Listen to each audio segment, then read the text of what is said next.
Right.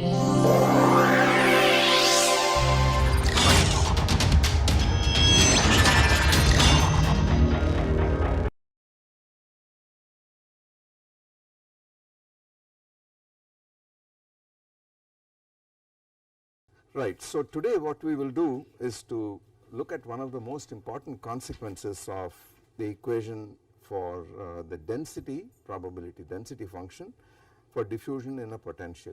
It is called the Smoluchowski equation, as you know, and we will derive from it a very important consequence, something which has a wide range of applications. So, to recall to you what the Smoluchowski equation was, we are looking at a one dimensional variable x, like the position of a diffusing particle on the x axis, and then the Smoluchowski equation was the equation for the probability density function p of x comma t, which is derived from the general Langevin equation in the high friction limit. So, if you recall, the equation in the high friction limit in the actual Langevin equation was mx double dot plus m gamma x dot was equal to minus the force on the particle, which is v prime of x, and then there was a noise term which was essentially square root of 2m gamma k Boltzmann t times the white noise, the delta correlated white noise with unit strength here, and then this went over in the high friction limit. So, gamma large, it went over to this equation, x dot is minus 1 over m gamma v prime of x plus the square root of this divided by m gamma. So, it is twice k Boltzmann t over m gamma times zeta of t. Well, that is a Langevin equation in one variable with this drift term and that diffusion term. So, it immediately follows that this quantity p of x comma t, this conditional density, some initial condition, satisfies the corresponding diffusion equation in the presence of a potential, which we call the Smoluchowski equation. So, this thing implied that delta p over delta t was equal to minus the drift term, the derivative of it. So, it is 1 over m gamma delta over delta x v prime of x times p, that is the first term, plus the diffusion term, which is k Boltzmann t over m gamma. It is a square of this divided by 2, the g squared over 2 part, times delta 2p over delta x2. This is the Smoluchowski equation. This equation here is a Smoluchowski equation. Okay. One of the questions, important questions is there a steady state or equilibrium distribution at all? So, let us start at that point. If at all there is such a distribution, so we are saying that p of x comma t, if tends as t tends to infinity, tends to p equilibrium of x, then this quantity p equilibrium of x must satisfy an ordinary differential equation with this set equal to 0, and that equation of course is 1 over is k Boltzmann t. It is the following. Before I write this, notice that this equation, because this is a derivative, can be pulled out on the right hand side, could be written as equal to minus delta over delta x j of x comma t, some current. So, this equation has the form of a continuity equation, delta rho over delta t plus divergence of j equal to 0. So, it has got exactly that form, but this j of x comma t equal to minus whatever is inside the d over dx here. So, it is minus v prime of x over m gamma p inside there plus k Boltzmann T over m gamma delta p over delta x. All I have done is to write out a delta over delta x outside and then times this bracket here. So this, if you like, is the current, the probability current. And now if p of x comma t tends to p equilibrium of x as t tends to infinity, then it means delta p over delta t is 0, and therefore this quantity here d over dx of this guy must be equal to 0. Okay. So this will imply that d over dx of this fellow is 0, so it says d over dx of minus v prime of x over m gamma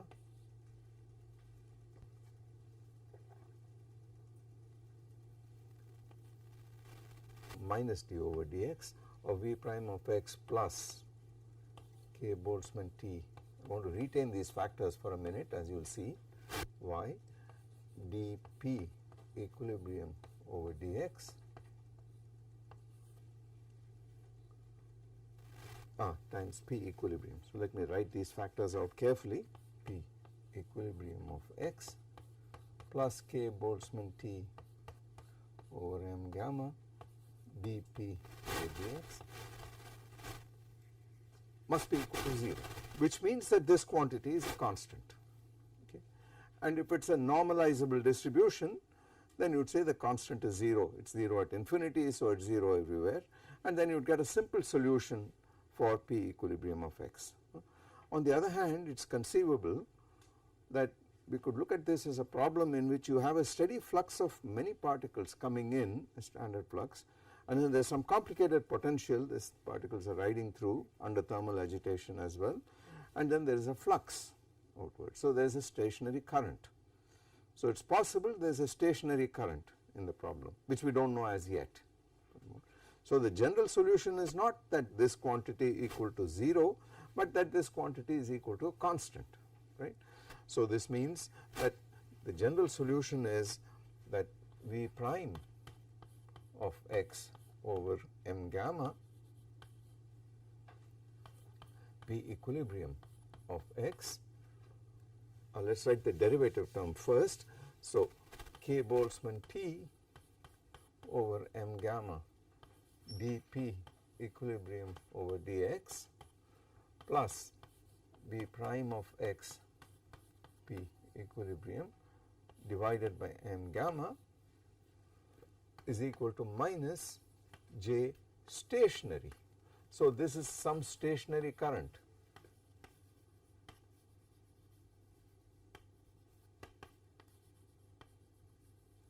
Because it is stationary, it is a function of x alone, just as these fellows are all functions of x alone.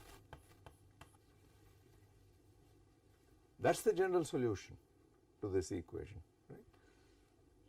So what does that imply? It says dp equilibrium over dx plus v prime of x over k Boltzmann T p equilibrium is equal to minus m gamma over k Boltzmann T j stationary.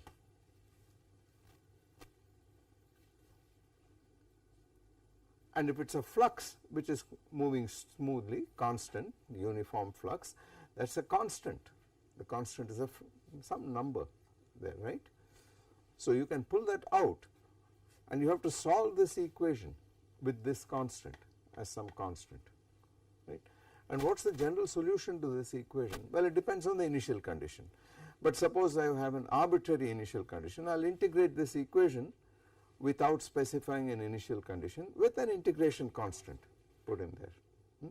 So the general solution to this equation, pretending for a minute that we know this j is stationary, so pretending that we know this constant, we will determine it in a self-consistent way, is the following. So it says p equilibrium of x e to the power, you have to integrate e to the integral p dx, this is the function p, which is v of x over kt. So this says p equilibrium e to the v of x over k Boltzmann t is equal to some constant, integration constant, minus m gamma over k Boltzmann t, j stationary, whatever that number is, times an integral dx e to the integral p dx. So e to the power v of x by k Boltzmann t. That is the solution. Okay. And if I move this factor to the right hand side, then it is this.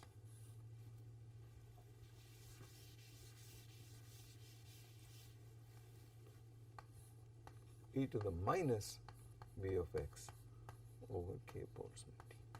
So notice we still have to do this integral, and we do not know what this v of x is in general, but formally we can write the solution down. If you tell me and you measure a steady flux at some point in the x axis, and then you say that that number is j stationary, pardon me? Because you said j could depend on x. No, I am saying that it is a stationary current, it is a constant. D over dx of something is equal to 0, which implies this something is equal to a constant, and j stationary has to be a constant,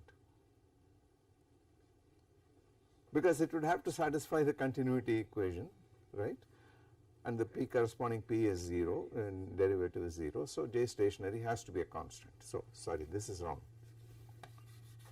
this is wrong, yeah, I should not have put the x there, it is a constant, right. So that is the formal solution,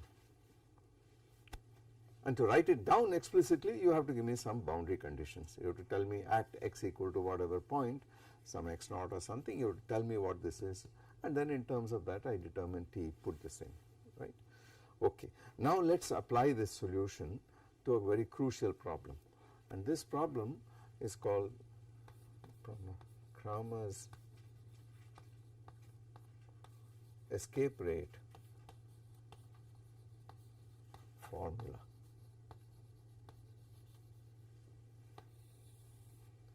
And we are going to derive this formula. Okay. Now the formula itself envisages the following. Suppose you have a particle moving in a potential, and the potential has ups and downs and so on, and at some point it encounters a minimum of the potential. You would expect that the concentration of particles is very high in the minimum, very low in the maximum of the potentials, and somewhere in between extrema, right. Now you could ask, because there is thermal agitation, particles are being kicked all the time, is there a possibility that a particle might jump over the barrier and go to the other side of a maximum, okay, and if so, at what rate is it doing? So the general scenario envisaged, it is the classical thermally assisted process, completely classical. So it is the analog of quantum mechanical tunneling. Tunneling happens because of quantum physics, there is no classical tunneling at all, but the following can happen. Let us suppose that the v of x looks like this, there is a minimum somewhere, and then there is a maximum, and then it goes off in this fashion. Okay. So if I schematically say this is v of x versus x on this side, you could ask, if I start with a particle here, at what rate will it have flow outwards across the maximum to the other side? At what rate will it escape the barrier? Okay. Now you could ask, why should it escape the barrier? Well, if you put a particle here with zero kinetic energy, it is just going to remain here, but remember it is being buffeted by thermal agitation. So all the while there is kicks which are moving the particle, and now the question is, what is the escape rate going to be?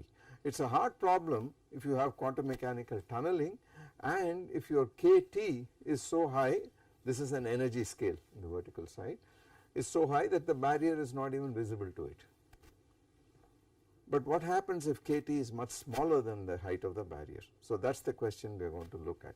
let us give some names to these points. So, let us say this point is x naught, this point is x1, some point here is x2,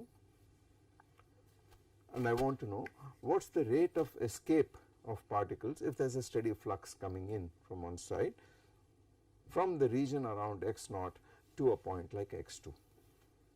So, this is the question we would like to answer. You want to think of a flux coming and hitting.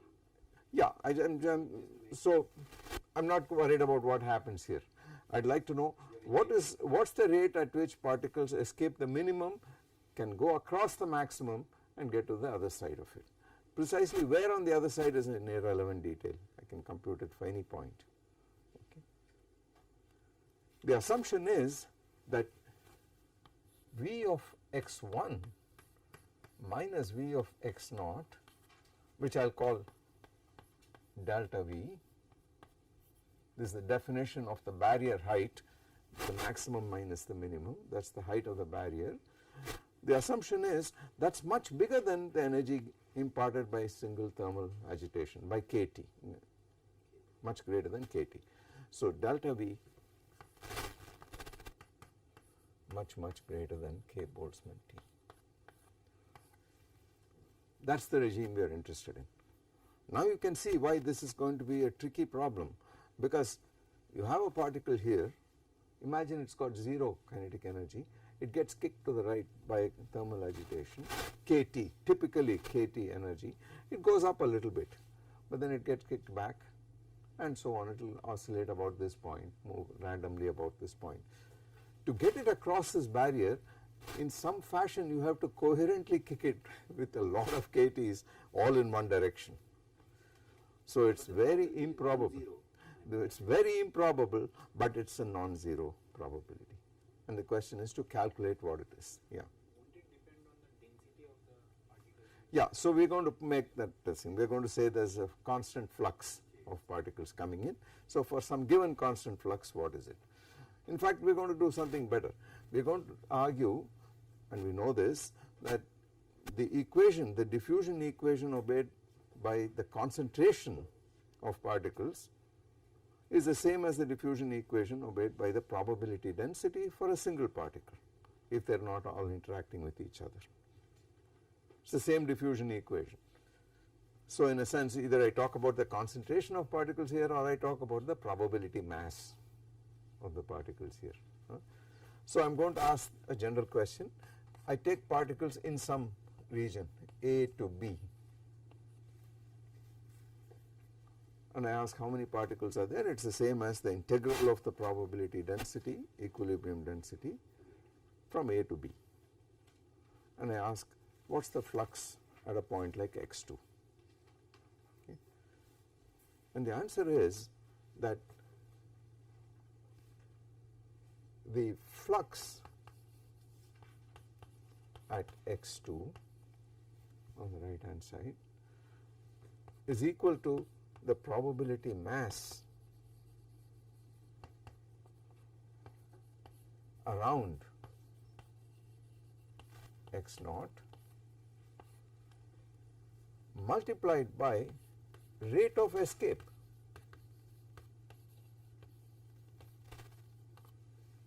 of each particle.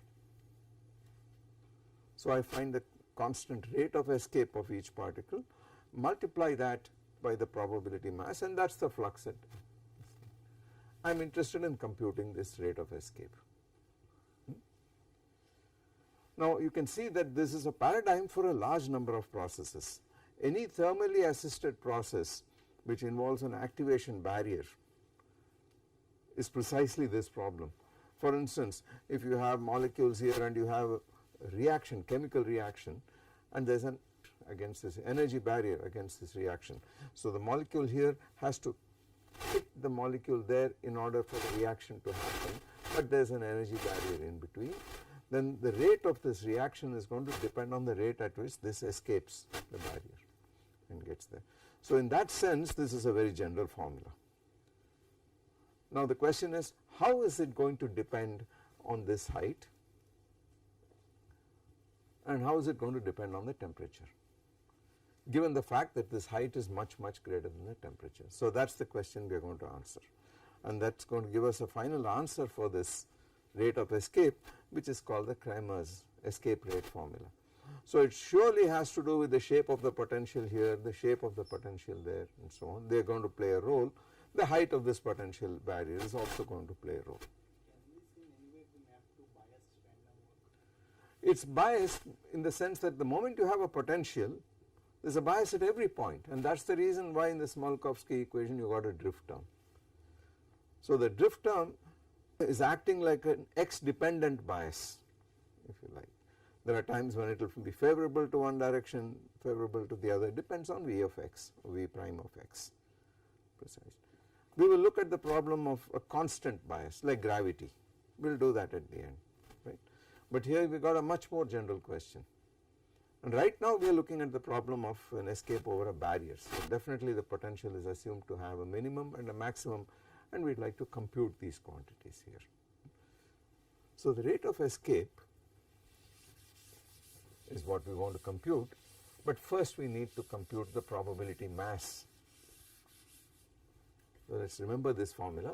The rate of escape, lambda escape rate, is equal to flux at x2, that is the stationary current. So this is J stationary divided by probability mass around the point x0. So divided by an integral from a to b dx p equilibrium of x. So this is what we want to compute, and we are going to make a number of approximations in doing this, because the formula is an approximate one, and you will see how good the approximation is as we go along. Now first step, we already found the formula for p equilibrium, and you have to tell me what it is. It was, if I recall right, it was C minus m gamma over k Boltzmann T, no, times an J stationary integral dx e to the power v of x over k Boltzmann T. This is an indefinite integral, so it is a function of x multiplying e to the minus v of x over k Boltzmann T. I can erase this now, but you see we need to do this, to find this we need to know what is J stationary.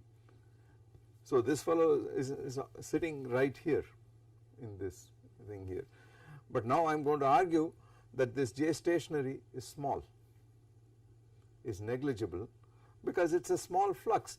How many particles do you expect to come out here? It is a highly improbable thing.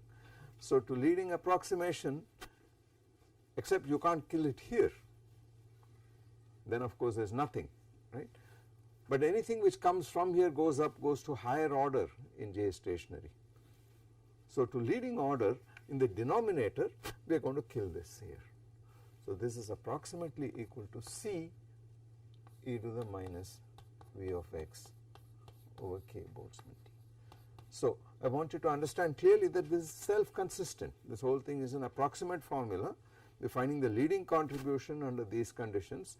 So this is going to give you higher order terms including it, but in the leading order this is what it is. But there is an unknown constant sitting here. How are we going to determine that?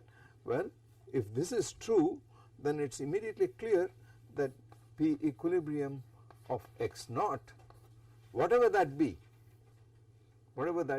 at the minimum of the potential is equal to the same constant, C e to the minus v of x naught over k Boltzmann T.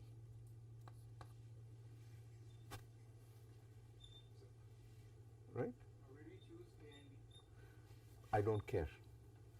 I don't care. You specify what A should be, what B should be, because you will see that this answer is going to become independent of A and B due to the nature of the integrand, as you will see in a minute. In just a minute, we'll come to that. So P equilibrium is this quantity, and the ratio of the two, the C cancels out.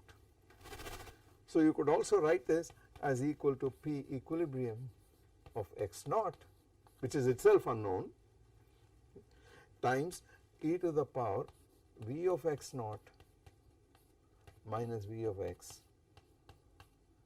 over k Boltzmann t. So I got rid of this, but in favor of this constant. Now I need to integrate, yeah? So K stationary is the value of the current at infinite time. At any point. So what's happening is that what you are envisaging is way out here you are going to insert particles at stationary rate and they are going to come out at that stationary rate, but the question is how is this barrier affecting that J stationary rate? Yeah, it will depend on this flux. It's a constant, it's independent of x, because that's how we defined J stationary. It was the integration constant on the right hand side, right? We had d over dx, this current state, this dp whatever it is equal to 0, and therefore that whatever in the bracket is equal to constant, and that's got the significance of a current, some stationary current, right? Okay. So the question is how is this barrier affecting it? Is the point. All right. So essentially what we are asking is finally the final question is, given that the a particle starts here, what's the probability that it's going to be thermally assisted to get out of it? Okay. Even if you wait for a long time, what's going to be the probability? All right. So we have a formula for P equilibrium, but we need to integrate it from A to B. Let us do that. Therefore, integral dx P equilibrium of x, this is a constant, so it comes out P equilibrium of x naught e to the power V of x naught comes out, and then you have to integrate integral from A to B dx e to the minus v of x over k Boltzmann t. You have to do this integral. Now look at the nature of this integration. You got e to the power a function in a neighborhood of the minimum at this point, right? So whenever v of x naught, v of x is large, this integral dies down because e to the minus, and the largest contribution will come from the minimum of the potential, because that is where v of x out there has, this integral is going to make sense. It is going to be nearest e to the 0, which is 1, right? All right. So this means you can write v of x equal to v of x naught plus x minus x naught v prime of x naught, which is 0. So this is now a straightforward Gaussian integration.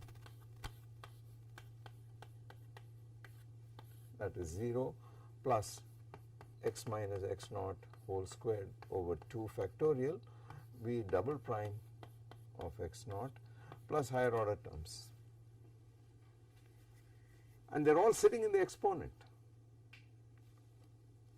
So this means you can take this out and write as P equilibrium of x naught e to the minus, the leading term is v of x naught, which cancels this, goes away, and then you have an integral a to b dx e to the minus x minus x naught whole squared over 2. Oh, there is a k Boltzmann t also. So k Boltzmann t here at this thing, and then v double prime at x naught into 1 plus higher terms, because I can write the next term, the cube term, by taking it out down here by expanding the exponent, but the leading contribution comes from here. That is like a Gaussian integral, and in a Gaussian integral the bulk of the integration comes from the maximum of the potential. In e to the minus ax squared, the bulk of the contribution comes from the point near the origin, right? And the rest of it is exponentially down. So this is a standard approximation. It's called, goes by many names. It's the starting point of something called the method of steepest descent, the method of the phase method, and so on, saddle point method. It's got many names. We are looking at the simplest version of it. Okay. And then in the same spirit, you can actually extend this integral from minus infinity to infinity, because again the contribution comes from just the center, everything else is exponentially down. So the dependence on a and b is gone out here, and we know the formula for this. E to the minus ax squared is square root of pi over a from minus infinity to infinity. Provided a is positive, that it is, kT is positive, and this is at a minimum of the potential. So the second derivative is positive. We are sure about that. So this quantity here is greater than 0. So this is P equilibrium of x naught, and then this exponential factor is gone, square root of 2 pi k Boltzmann t divided by v double prime of x naught. That is the denominator. So this is equal to J stationary divided by P equilibrium of x naught square root of 2 pi k Boltzmann t over v double prime of x naught. We set that aside. Okay. Somehow the barrier height does not come. It's going to come because we still have to find J stationary, right? We still have to find J stationary. So how are we going to do that? Well, we got to go right back now and put things in. So how are we going to find J stationary? We have a formula for, we need a formula for this guy. We have this fellow sitting here. What are we going to do next? How are you going to find J? D, you have to remind me of this equation. J stationary, pardon me? Minus v prime of x upon n. Yeah, 1 over m gamma. There was a minus sign. So this dP equilibrium over dx.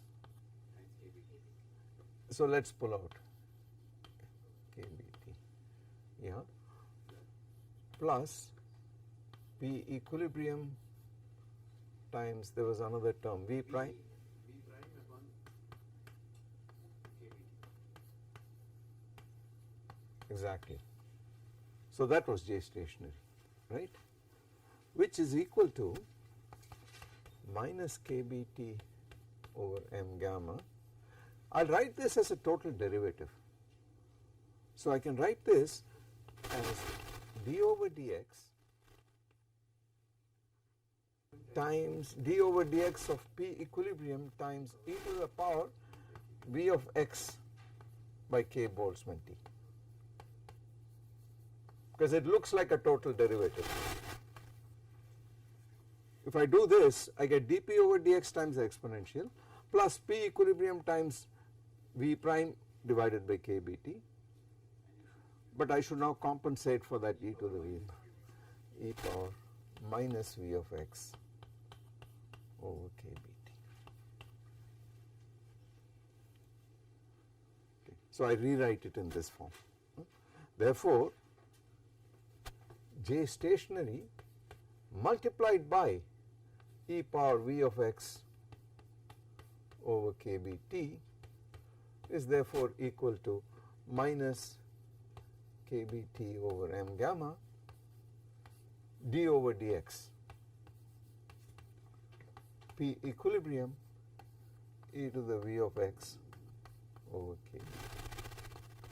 If I get this right with all the factors and so on, it will be a miracle, because I want to be careful about the factors and not make a mistake somewhere, because then it means the formula, I know the final end product formula, that is very easy to remember.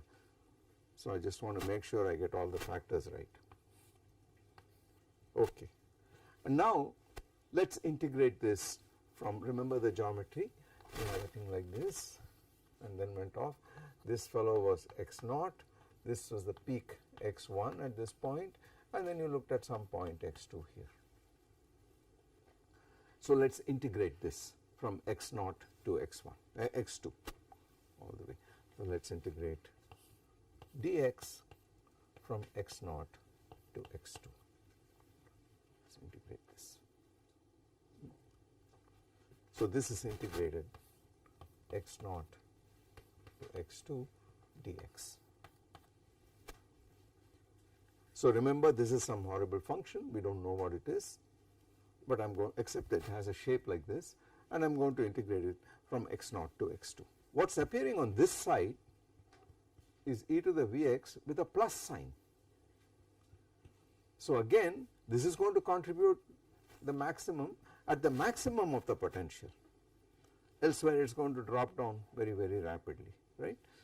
So now let us write this therefore as integral from x1 to x0 to x2, j is stationary out there, and then dx e to the v of x, let us do an integration saddle point or Gaussian integration around the maximum of the potential x1.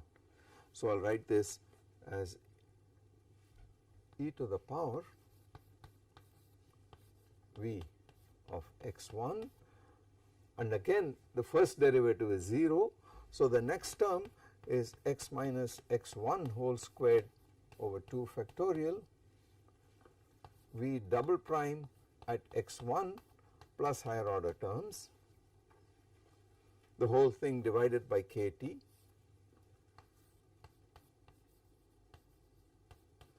that is the left hand side,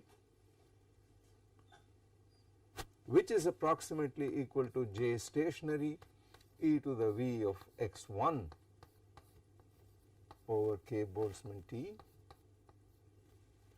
times a Gaussian integral, but it has got a plus out here. However, you are at a maximum, and therefore the second derivative is guaranteed to be negative. So therefore I can write this as modulus, and there is a minus sign here.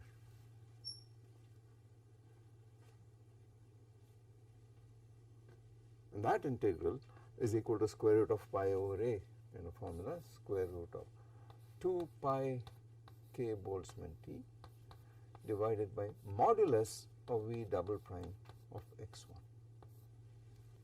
That must be equal to, on the right hand side, this integral out here from x0 to x2 of a total derivative, right.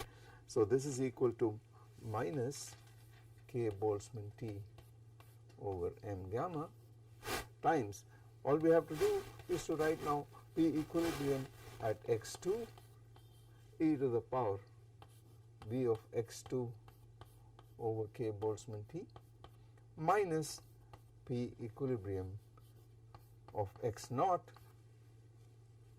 e to the power v of x0 over k Boltzmann t. Is that a plus sign or a minus sign? It is a plus sign. It is a plus sign as it stands. I am not too thrilled by that. Yeah, that is okay. That is okay. We have to go where it takes us. Right. Now, the probability itself at any point is vanishing out here like x2. Most of the probability mass is sitting here, out here. Therefore, compared to this term is negligible. Potential is concerned, they do not make a difference, they are of same weight. So these factors are of the same order, but this thing here is much smaller than that. Okay. It is very improbable that you find something at x2. So you neglect this and you get approximately, this thing here is approximately k Boltzmann t over m gamma times p of equilibrium of x0 e to the power v of x0 over k Boltzmann t, and we are nearly home. So this says j stationary, you take everything to the right hand side, and this therefore is equal to k Boltzmann t over m gamma p equilibrium of x0 is still sitting there. I move this factor to the right hand side, it comes with a minus sign. and this is a plus sign here. So, e to the power minus delta V at last over k Boltzmann T, that is sitting there, and then take this to the right hand side. So, square root of modulus V double prime of x1 divided by k Boltzmann T divided by this guy, the whole thing divided by P equilibrium of x naught, and then this factor. So, I can again write this, oh there is a 2 pi, right.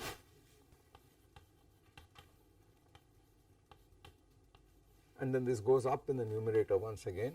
So, this is V double prime of x naught divided by 2 pi k Boltzmann T.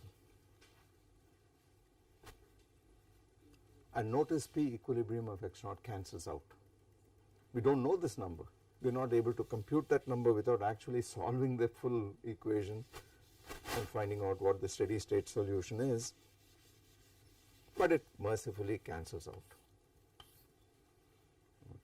The T cancels out as well. So, the k Boltzmann T cancels against this and this. So, we finally get this lambda escape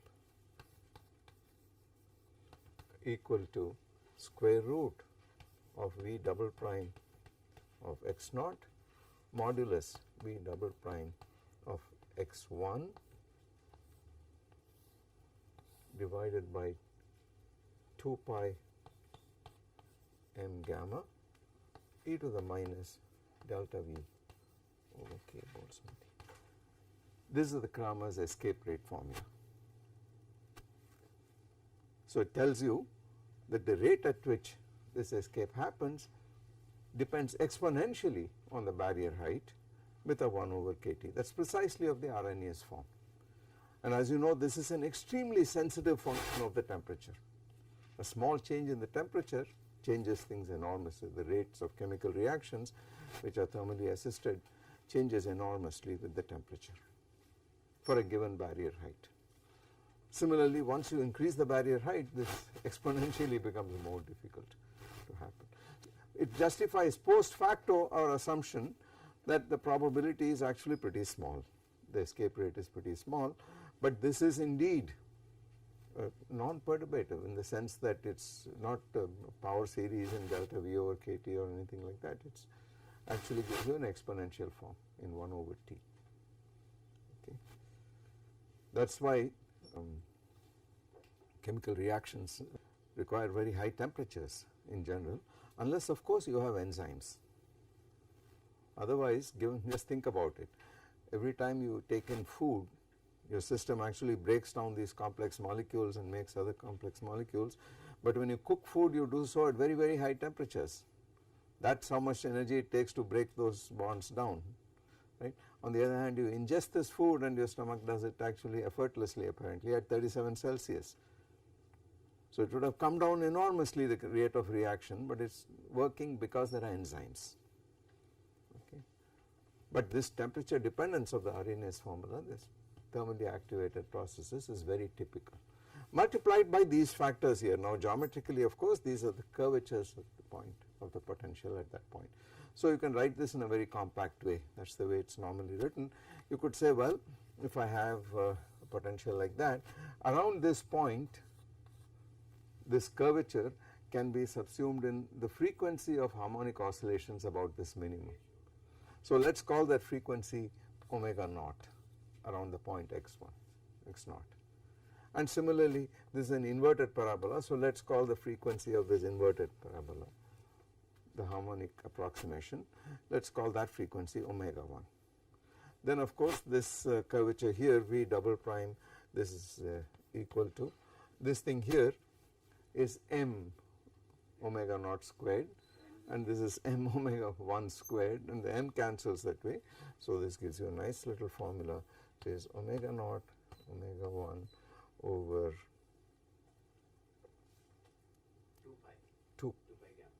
2 pi gamma e to the minus delta V over k Boltzmann T. This is the Kramer's formula.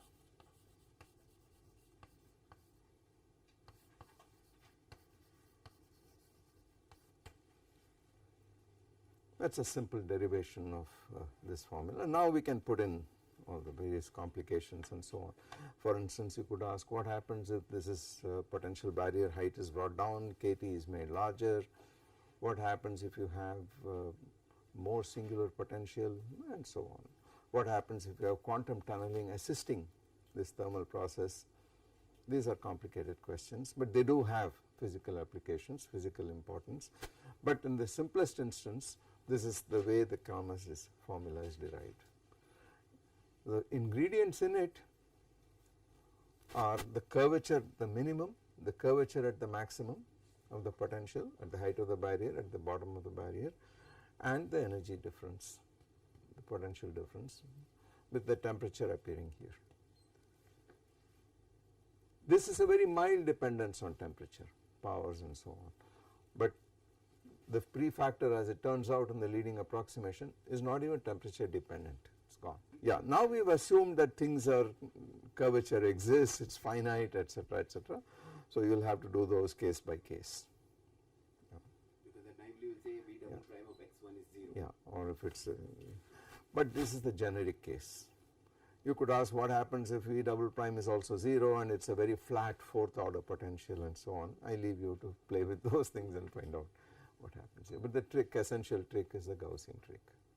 Okay. The next problem we are going to look at is what happens in a constant force field. I said we would do this and then go back to the Smoluchowski equation. That is a linear problem, it is relatively simple. Again, I call attention to the fact that what we have done is a self-consistent calculation. We assume that there is a stationary current which is non-zero, a stationary flux, and then we kind of found it by a self-consistent way, by a sequence of approximations, knowing beforehand that the equilibrium stationary, the equilibrium density at beyond the barrier is actually going to be quite small because of this barrier. How small? Exponentially small by the height of this barrier. And one should have expected this because the only energy scale in the problem is this, and of course the height of the barrier. So this has got to be some function of the ratio. Let us look at the problem of sedimentation. Again, let us convert it to a one-dimensional problem.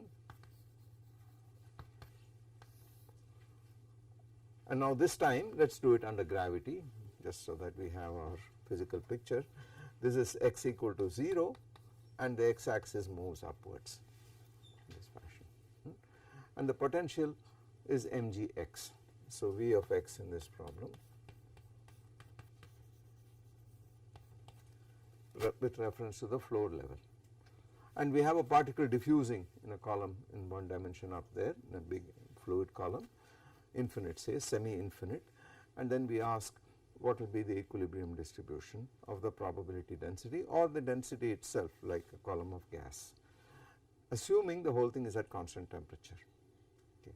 That is not true of the real atmosphere, but assuming that, you are going to get an exponential distribution, something with probability of finding it at a height x is going to decay exponentially with the height. Okay. That is called the barometric distribution, and we can actually write it down. It is very clear that you will have P equilibrium of x, and x, by the way, 0 less than equal to x less than infinity. So it is going in the vertical direction. This is proportional to e to the power minus mgx over k Boltzmann. That is the Boltzmann factor. The Hamiltonian is going to have p squared over 2m plus mgx, and e to the minus beta Hamiltonian, the x part of it is precisely this. One should expect that. So let us write the exact equation down for the actual probability density using the Smoluchowski equation. So delta P over delta T x T is equal to 1 over m gamma delta over delta x V prime of x, but V prime of x is just mg with a minus sign, right, minus V prime of x. So minus mg.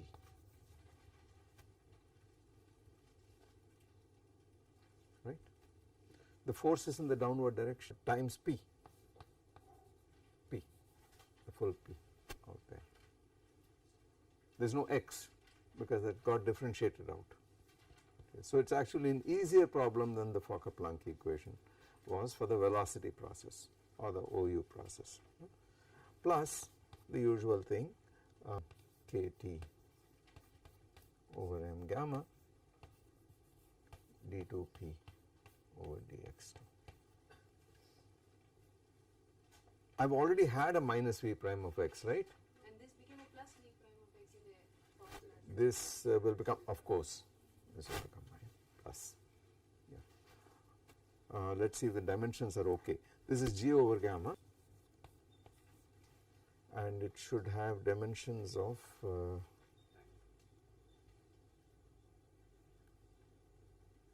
a velocity LT inverse, because then L here and a T here, which it does. This is LT to the minus 2 and this is LT T to the minus 1. So it is LT inverse, which is a speed. So let us give it a name. Let g over gamma be equal to c. It has got dimensions of velocity, a speed, so let us call it c. Okay. And this is our old friend d out here. Right. Of course, we can immediately write down what the equilibrium distribution is. It is precisely this, because I pull out this is equal to 0, I pull out a d over dx, and whatever is in the bracket is the current, and that current must be 0 at infinity. It is a constant in any case, and therefore you end up with this distribution. You have to normalize it from 0 to infinity, you integrate, and the answer is some kT over mg, whatever it is, times the exponential. So that is the barometric distribution. But our interest here is in something slightly. Well, I would like to get the full time dependence if possible, but first let us see what this stationary thing actually is like. Notice that if I call, so this is equal to C delta P over delta x plus D times d2p over dx2, where the C is given by that and D is kT over gamma as usual.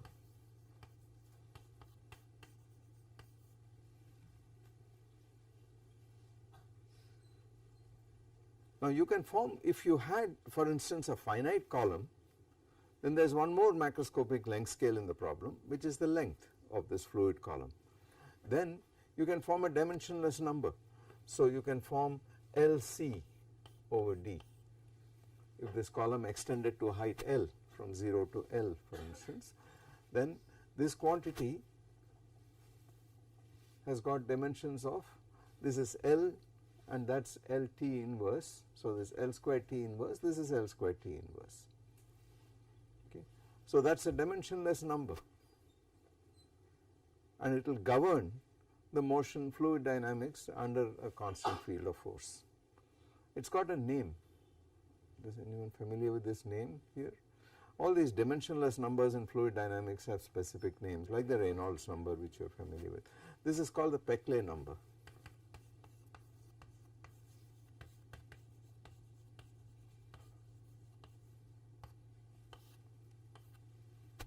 And it plays a role in fluid dynamics and whatever.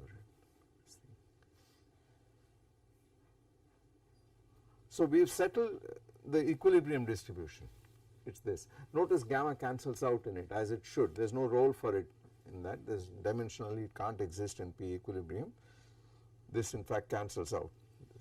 As you pull it out of the bracket and set the rest equal to 0, then you just get kT over mg, which is what happens here.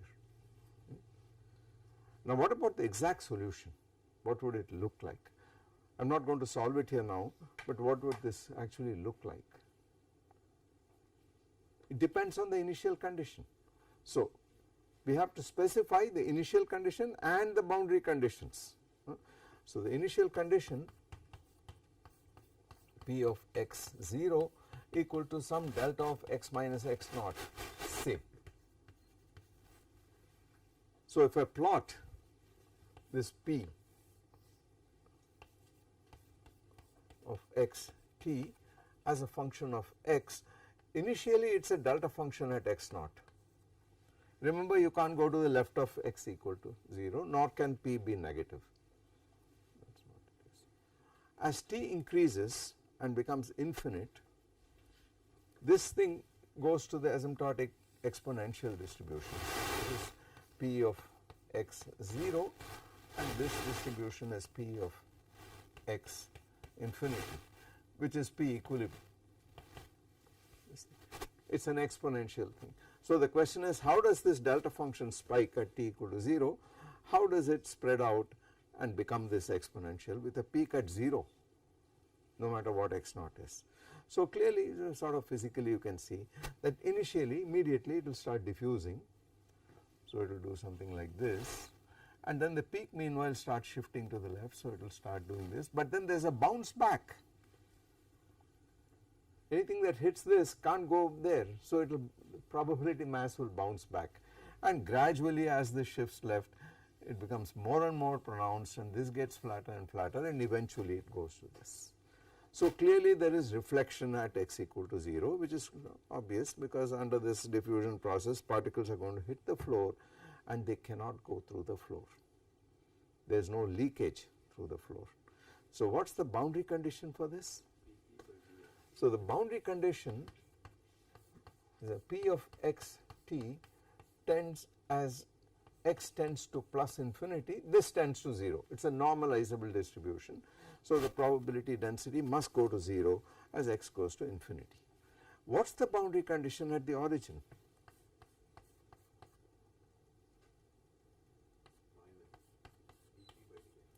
At x equal to 0. So p of 0 t. What is the condition on this? It is not 0. It is not 0.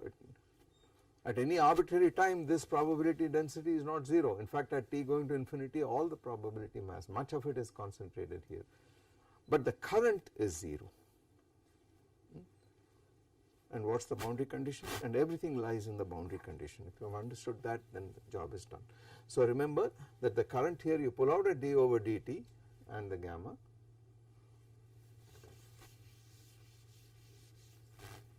So you can write this as equal to this whole side as delta over delta x of g over gamma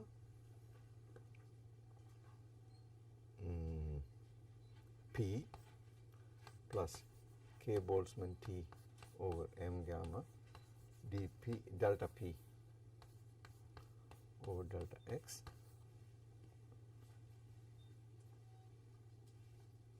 and minus this quantity is the current, and you want the current at the floor to be 0. So it is the boundary condition at BC at 0 is delta p over delta x, the gamma goes away, plus m over k Boltzmann mg over k Boltzmann t p equal to 0 at x equal to 0 for all t.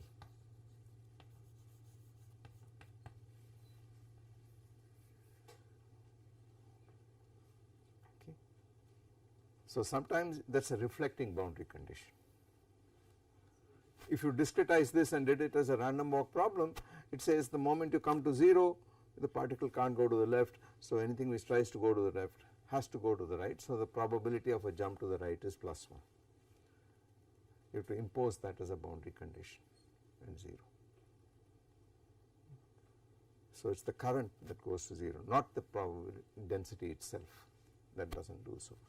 So given that, you have to solve this equation. I am going to leave this as an exercise. I will mention what the solution is. It is a little messy to write down. How would you do this? Well, you can solve the full partial differential equation. We know the initial condition. We know t runs from 0 to infinity. We know x runs from 0 to infinity. So take Laplace transforms with respect to time, and then you get an ordinary second order differential equation. This is a constant coefficient, and so is this. So you can find a solution for the Laplace transform. You have to translate. You know the initial condition out here. We know the Laplace transform of the time derivative. It is s times the transform of this minus the initial value. It becomes a green function equation for whatever is the Laplace transform, and then you have to invert that. Okay. So there would be various error functions, etc., etc. And then after that you have to invert the Laplace transform. Okay. But the problem is doable, it's exactly solvable. But we have extracted all the physical information from it. Now the rest is a matter of detail. All right, so let me stop here today.